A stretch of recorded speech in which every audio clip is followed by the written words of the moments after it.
اس دنیا میں، اس دنیا کی زندگی جو ہے، ہم آئے ہیں تو یہ ہمارے لیے آزمائش کی جگہ ہے۔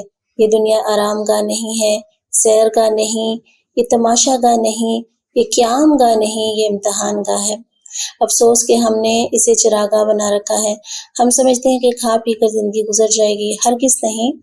پروردگار عالم فرماتے ہیں احسب الناس، کیا انسان یہ گمان کرتے ہیں ان یترکوا ان یقولوا آمنا وهم لا یفتنون، کہ اگر وہ یہ کہہ دیں گے کہ وہ ایمان لے آئے تو انہیں چھوڑ دیا جائے گا اور آزمایا نہیں جائے گا۔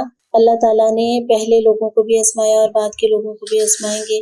اللہ تعالیٰ نے کھرے اور کھوٹے کو الگ کرنا ہے چھانٹ کر، اور اللہ تعالیٰ یہ دیکھنا چاہتے ہیں الذی خلق الموت والحیات لیبلوکم ایکم احسن عملا، کہ اس نے یہ موت اور زندگی کا یہ سارا نظام کس لیے بنایا؟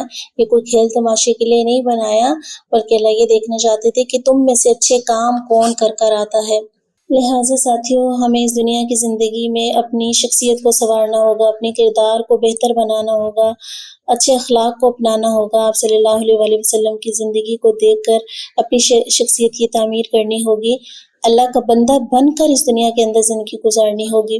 تو میرے اس پیارے ساتھیوں، یہ ممکن نہیں ہے جب تک کہ ہم قرآن کو اپنے ساتھ نہیں رکھیں گے، قرآن سے روشنی نہیں رہیں گے اور قرآن پاک نہیں پڑھیں گے، اس کو نہیں سمجھیں گے، اپنی زندگیوں میں نہیں شامل کریں گے۔ اللہ تعالیٰ ہمیں قرآن پاک کی اہمیت کو سمجھنے کی توفیق عطا فرمائے، آمین۔